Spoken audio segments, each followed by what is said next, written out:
Good morning, all of you. I am KSVN Manohar, lecturer in physics, Sri Venkateswara College of Arts and Science, Amalapuram, affiliated to Adikavi Nannaya University, Rajahmundry. Today, I want to discuss about degree 3rd year, 5th semester physics subject. In this 5th sem, there are two papers. One is 5A and second one is 5B. 5A paper title is Electricity, Magnetism and Electronics, and 5B paper title is Modern Physics. Right? In each paper there are 5 units.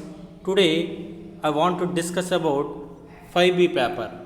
In 5B paper there are 5 units. The first unit name is Atomic and Molecular Physics. Second unit name is Matter Waves and Uncertainty Principle. Third unit name is Quantum Mechanics. Fourth unit name is Nuclear Physics. Now we are in fourth unit, Nuclear Physics. అంటే మనకి degree final ఇయర్లో 5th సెమిస్టర్లో ఫిజిక్స్లో 2 పేపర్లు ఉన్నాయి. ఒకటి 5A, రెండవది 5B. 5A paper title వచ్చి విద్యుత్ శాస్త్రం, అయస్కాంత శాస్త్రం, ఎలక్ట్రానిక్స్. 5B పేపర్ టైటిల్ వచ్చి ఆధునిక భౌతిక శాస్త్రం. ఒక్కొక్క పేపర్లో 5 యూనిట్స్ ఉంటాయి. ఈరోజు మీకు నేను 5B పేపర్ కోసం డిస్కస్ చేస్తాను. 5Bలో మొత్తం 5 యూనిట్స్ ఉన్నాయి. ఫస్ట్ యూనిట్ వచ్చి పరమాణు అనుభౌతిక శాస్త్రం. సెకండ్ యూనిట్ ద్రవ్య తరంగాలు, అనిశ్చితత్వ నియమం. థర్డ్ యూనిట్ క్వాంటం యాంత్రిక శాస్త్రం. ఫోర్త్ వన్ కేంద్రక భౌతిక శాస్త్రం. ఈరోజు నేను ఫోర్త్ యూనిట్ అయినటువంటి కేంద్రక భౌతిక శాస్త్రంలో ఉన్నటువంటి థియరీ పార్ట్ని ఎక్స్ప్లెయిన్ చేస్తున్నాను. మీకు నేను ప్రీవియస్ క్లాస్లో introduction, classification of nuclei, properties of nucleus, liquid drop model, shell model, Gamow theory of alpha decay ఇలాంటి ఎస్ఐస్ కోసం ఎక్స్ప్లెయిన్ చేయడం జరిగింది.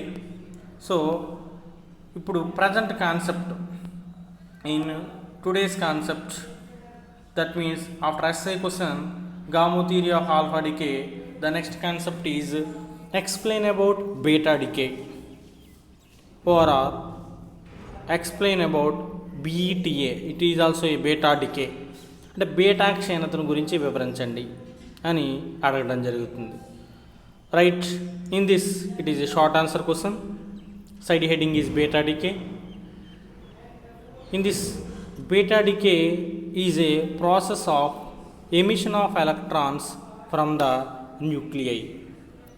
From Yukawa's meson theory, protons and neutrons are held together by continuous exchange of pi mesons between them. The electron emission takes place in the following 2 steps.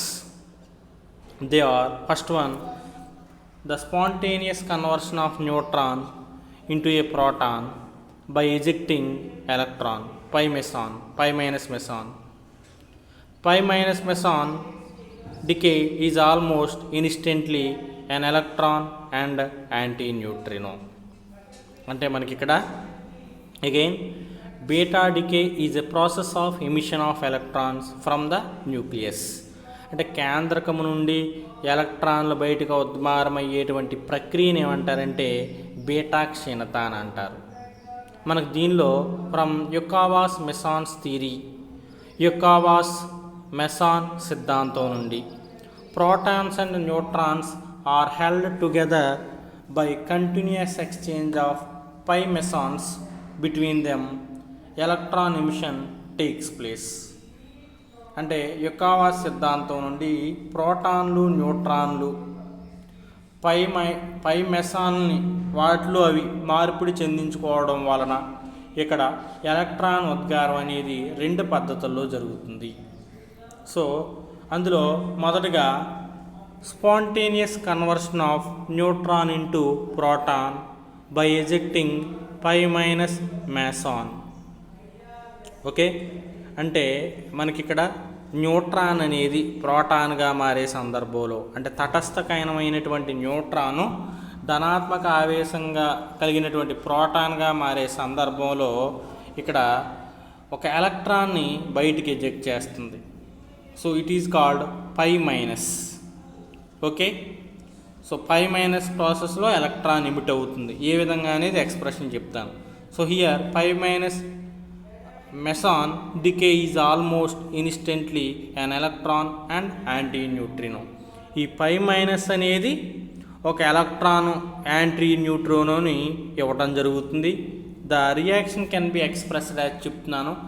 Neutron can be converted into proton, N arrow mark P plus pi minus, అంటే pi minus అనేది eject అవుతుంది. ఈ pi minus is a combination of electron and antineutrino. So e minus plus nu bar is called antineutrino. So n gives p plus pi minus gives p plus electron plus nu bar. Nu bar is anti-neutrino and E minus is electron. అంటే neutron ప్రోటాన్గా మారే సందర్భంలో పై minus అనేది ఉద్గారం అవుతుంది. ఆ పై మైనస్ అనేది ఎలక్ట్రాను మరియు యాంటీ న్యూట్రినో యొక్క కాంబినేషను అని చెప్పడం జరిగింది. Right. In beta decay the mass number of radioactive nucleus remains unchanged but the atomic number increases by unity. In beta decay the mass number of radioactive nucleus remains unchanged. ఈ beta క్షీణతలో మనకి రేడియోధార్మిక కేంద్రకం యొక్క ద్రవ్యరాశి సంఖ్య అనేది మార్పు చెందదు, కానీ పరమాణు సంఖ్య అనేది ఒక విలువ పెరుగుతుంది.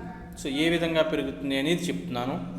ZXA gives Z+1 XA, X అది Y ఎలిమెంట్ మారుతుంది కాబట్టి న్యూక్లియస్ మార్పు చెందింది కాబట్టి YA రాశాను. YA plus -1 beta 0 plus nu bar is anti neutrino. Okay. అంటే ఇక్కడ అటామిక్ నెంబర్లో మార్పు లేదు బీటా డికేలో, కానీ అటామిక్ నెంబర్ 1 పెరిగింది, కానీ మాస్ నెంబర్ ఏలో ఎలాంటి మార్పు లేదు అని చెప్పడం జరిగింది. అంటే బీటా డికే ప్రాసెస్లో కేవలం అటామిక్ నెంబర్ ఒక విలువ పెరుగుతుంది, మాస్ నెంబర్లో ఎలాంటి మార్పిడి ఉండదు. Similarly positron emission takes place when spontaneous conversion of proton into neutron by ejecting pi plus meson. ఇదే విధంగా పై చెప్పిన ప్రక్రియ మాదిరిగానే మనకి ఇక్కడ ప్రోటాన్ అనేది న్యూట్రాన్గా మారే సందర్భంలో పై ప్లస్ మెసాన్ విడుదలవుతుంది. ఇక్కడ పై ప్లస్ మెసాన్ అనేది is a combination of anti electron and neutrino. So P gives N plus pi plus gives N plus e plus plus nu, where nu is neutrino. Okay. In this beta decay, ఇక్కడ ఈ beta డికేలో ఇక్కడ కూడా mass number అనేది మారదు, మారదు, కానీ జెడ్లో ఒక విలువ తగ్గుతుంది. That means mass number unchanged and atomic number decreases to 1. ఒక విలువ తగ్గుతుంది, అంటే జెడ్ కాస్త Z-1గా మారుతుంది. అంటే ZXA gives Z-1 XA plus 1 beta 0 plus nu, where nu is neutrino. ఓకేనా. So it is beta decay process. Explain about beta decay అని అడిగినప్పుడు, షార్ట్ ఆన్సర్గా అడిగినప్పుడు ఇది రాయాలి. Later another short answer question is explain about neutrino hypothesis. Explain about neutrino hypothesis అని అడుగుతాడు. అంటే న్యూట్రినో ప్రతిపాదన గురించి వివరించండి. Very very important one. Right. In this, in order to explain the difficulties in beta spectra in 1930, Pauli explained a new hypothesis is called as neutrino hypothesis.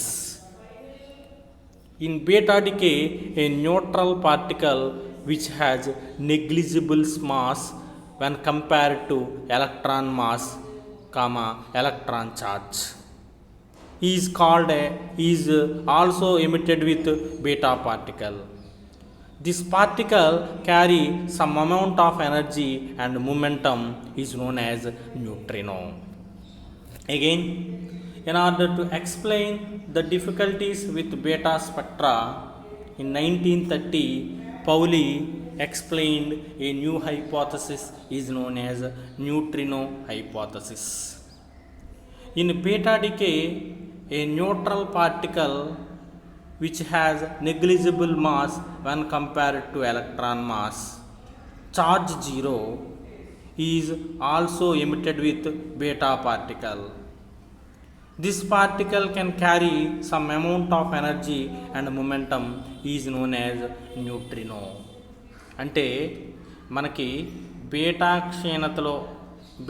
కణ క్షీణతలో ఉన్నటువంటి లోపాలను అధిగమించడానికి 1930లో పౌలి అనే శాస్త్రవేత్త ఒక కొత్త ప్రతిపాదనని వివరించడం జరిగింది. దాన్ని న్యూట్రినో ప్రతిపాదన అంటారు. ఈ బీటా క్షీణతలో ఒక తటస్థ కణం మనం గమనించవచ్చు. దానికి ఎలాంటి మాసు ఉండదో, ఎలాంటి ఛార్జ్ ఉండదో, మాస్ 0, ఛార్జ్ 0. అలాంటి పార్టికల్ మనకి బీటా పార్టికల్తో పాటు బయటికి ఉద్గారం అవుతుంది. ఆ పార్టికల్ అనేది ఆ బయటకు ఉద్గారమైనటువంటి ఆవేశము, స్పిన్ విలువలు 0 కలిగినటువంటి పార్టికల్, బయటకు ఉద్గారమైనటువంటి పార్టికల్ కొంత శక్తిని మరియు కొంత ద్రవ్య వేగాన్ని క్యారీ చేస్తూ ముందుకు తీసుకెళ్ళిపోవడం మనం గమనించవచ్చు. ఆ రకంగా మనం కొత్తగా ఏర్పడినటువంటి ఆ కణాన్ని న్యూట్రినో అంటారు. It is called as neutrino.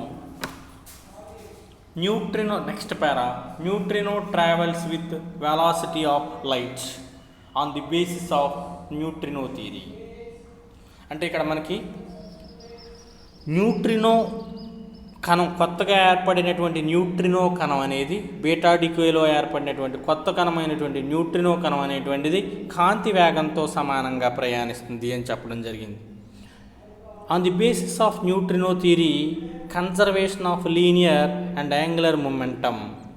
That means ఇక్కడ రేఖీయ మరియు కోణీయ ద్రవ్య వేగాల కణం యొక్క రేఖీయ మరియు కోణీయ ద్రవ్య వేగాలు ఇక్కడ నిత్యత్వ నియమాన్ని పాటిస్తాయి. Right? During this beta decay, neutrino is converted into proton. Neutron is converted into proton by emitting electron and neutrino. అంటే న్యూట్రాన్ అనేది ప్రోటాన్గా మారే సందర్భంలో ఇక్కడ ఎలక్ట్రాన్తో పాటుగా న్యూట్రినో కూడా బయటకు ఉద్గారం అవుతుంది. So 0n1 gives 1h1, it is proton, plus -1 E0, it is electron, plus nu, it is neutrino. So neutrino theory successfully explains the continuous energy spectrum of beta rays. అంటే ఇక్కడ న్యూట్రినో సిద్ధాంతం అనేది beta కణాల యొక్క శక్తి వర్ణపటాన్ని పూర్తిగా వివరించగలిగింది. In beta decay the energy values of beta particles and neutrino are shared, but total energy is constant. అంటే ఈ బీటా క్షీణతలో బీటా కణాల యొక్క మరియు న్యూట్రినో యొక్క శక్తి విలువలు మార్పు చెందొచ్చు, కానీ మొత్తం శక్తి స్థిరంగా ఉంటుంది. According to neutrino theory, angular momentum of neutrino is h/2. Neutrino సిద్ధాంతం ప్రకారం ఈ న్యూట్రినో కణం యొక్క కోణీయ ద్రవ్య వేగం విలువ ఎంతకు సమానం అవుతుందంటే h/2కు సమానం అవుతుంది. It is the concept of neutrino hypothesis. Neutrino ప్రతిపాదన కోసం చెప్పడం జరిగింది పూర్తిగా. Okay, later the next short answer question is explain about energy kinematics of beta particles. Beta కణాల యొక్క గతిశక్తి విలువని ఏ రకంగా కనుక్కోవచ్చు, గతిశక్తికి ఫార్ములా తెలపండి అని అడిగినప్పుడు, రైట్, ఎనర్జీ కైనమేటిక్స్ అంటే గతిశక్తి, గతిక శక్తి విలువల గురించి వివరించమంటున్నాడు బీటా కణాలు. Right, in this first we have to draw a diagram. ముందుగా ఒక డయాగ్రామ్ డ్రా చేస్తున్నాము. S is a source. Later we have to take a beta ray spectrometer and we have to take a metal, it is lead, it is connected to battery and it is the entire system is taken in an evacuated chamber. So it is the diagrammatic explanation. Right, coming to the explanation, the velocity of beta particle is a measure in the same process as the velocity of alpha particle using a spectrometer. మనం alpha particle యొక్క వేగాన్ని కడుతున్నాం by using ఈ spectrometer. వర్ణపట మాపకాన్ని ఉపయోగించి alpha కణాల యొక్క వేగం ఏ రకంగా అయితే మనం క్యాలిక్యులేట్ చేస్తున్నామో అదే రకంగా ఇక్కడ బీటా కణాల యొక్క వేగాన్ని కూడా అదే ప్రక్రియ ద్వారా వర్ణపటక మాపకాన్ని ఉపయోగించి కనుగొనవచ్చు అని చెప్పడం జరిగింది. Okay, later the magnetic spectrometer is shown in the above figure. అయస్కాంత వర్ణపట మాపకం అనేది మీకు నేను పైన పటంలో చూపించడం జరిగింది. Right, later S is a radioactive source which is coated on a wire. S అనేది ఇక్కడ ఒక కాంతి జనకం, రేడియో యాక్టివ్ సోర్స్ అంటే రేడియో ధార్మిక కాంతి జనకం అనేది ఎస్ అనేది. Here we have to take a wire as shown in the above figure. Now the slit allows a narrow beam of beta particle. ఇప్పుడు ఎస్ అనేది beta particle source, radio source. ఇక్కడ ఆ yes దగ్గర ఉన్నటువంటి చీలిక ద్వారా ఒక సన్నని బీటా పార్టికల్ కాంతి పుంజం మాత్రమే, నారో బీమ్ మాత్రమే బయటికి అలౌ చేయటం అనేది జరుగుతుంది. The magnetic field is applied perpendicular to the motion of beta particles. చూడండి, పైనుంచి అప్లై చేస్తున్నాను, ఒక మ్యాగ్నెటిక్ ఫీల్డ్ అప్లై చేశాను. మ్యాగ్నెటిక్ ఫీల్డ్ అప్లై చేసినప్పుడు అంటే ఈ బీటా కణాల యొక్క దిశకు లంబంగా అయస్కాంత క్షేత్రాన్ని ప్రయోగించాను. Now beta particle travels in a semi circular paths. ఈ బీటా కణాలు అనేవి మనకి అర్ధవృత్తాకార మార్గాలలో, మనం పటంలో చూపిన విధంగా అక్కడ స్లిట్ పెట్టాను, ఒక స్లిట్, డి అనే స్లిట్. సో అర్ధవృత్తాకార మార్గంలో ప్రయాణించడాన్ని మనం గమనించవచ్చు. And strike the detector. ఈ రకంగా అవి అర్ధవృత్తాకార మార్గాల్లో ప్రయాణిస్తూ మనకి డిటెక్టర్ని స్ట్రైక్ చేయడం జరుగుతుంది, శోధకాన్ని మనకి శోధకం మీద పతనం చెందడం జరుగుతుంది. Okay, which is situated in the same plane. ఇవన్నీ కూడా ఒకే సమతలం మీద అమర్చాము. The detector is made up of photographic plates.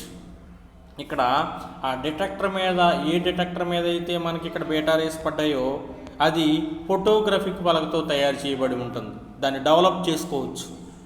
Later beta particles of different velocities moves in circles with different రేడియా of circular path. ఒక్కొక్క బీటా కణము ఒక్కొక్క సెమీ సర్క్యులర్ పాత్లో మూవ్ అవడం వల్ల ఒక్కొక్క బీటా పార్టికల్ యొక్క పాత్కి ఒక్కొక్క రకమైనటువంటి రేడియస్ ఉంటుంది. They are focused at different points on the photographic plate. ఈ రకమైనటువంటి వివిధ రకాల వ్యాసార్థాలతో ఫోటోగ్రఫిక్ పలక మీద ఈ బీటా కణాలు అనేవి పతనం చెందడం జరుగుతుంది. With radio of circular paths corresponding velocity can be determined. దానికి సంబంధించి ఒక్కొక్క వ్యాసార్థం కలిగినటువంటి పాత్రలో పడ్డటువంటి బీటా కణం యొక్క వేగాన్ని మనం కనుగొనాలి. Therefore kinetic energy of beta particle is equal to mc square minus m naught c square, where m is relative mass and its value is m naught by square root of 1 minus v square by c square. That is E is equal to m naught by square root of 1 minus v square by c square into c square minus m naught c square. So ఈ రెండిట్లో మనం c square m naught common తీస్తే therefore E is equal to m naught c square common తీసినప్పుడు the remaining value is 1 by square root of v square by c square, 1 by square root of 1 minus v square by c square minus 1. It is the kinetic energy of the beta particle detected by the detector on a photographic plate. Photographic పలక మీద పతనం చెందినటువంటి కాంతి కిరణం, ఆ beta కాంతి కిరణం యొక్క వేగం కనుగొనడం ద్వారా గతిశక్తిని కనుగొన్నాము. దానికి సమీకరణం is equal to m naught c square into 1 by square root of 1 minus v square by c square minus 1. This is the concept of beta particles, beta hypothesis. అంటే మనకు ముందుగా మనం ఇందులో బీటా డికే అంటే ఏంటో చెప్పుకున్నాం, బీటా కణాలు ఏ విధంగా ఏర్పడతాయని చెప్పుకున్నాము. ఈ బీటా డికేలో ఏ రకంగా న్యూట్రినోస్ ఏర్పడతాయి, దాన్ని న్యూట్రినో హైపోథసిస్ అన్నాను. ఈ రకంగా ఏర్పడినటువంటి ఈ బీటా డికేలో ఉన్నటువంటి బీటా కణాల యొక్క కైనెటిక్ ఎనర్జీ కట్టే ప్రాసెస్ చెప్పాను. సో 3 షార్ట్ ఆన్సర్ క్వశ్చన్స్ చెప్పడం జరిగింది. 1 బీటా డికే, 2 న్యూట్రినో హైపోథసిస్, 3వది బీటా కణాల యొక్క గతిశక్తి. So all of the students should prepare well. Thank you.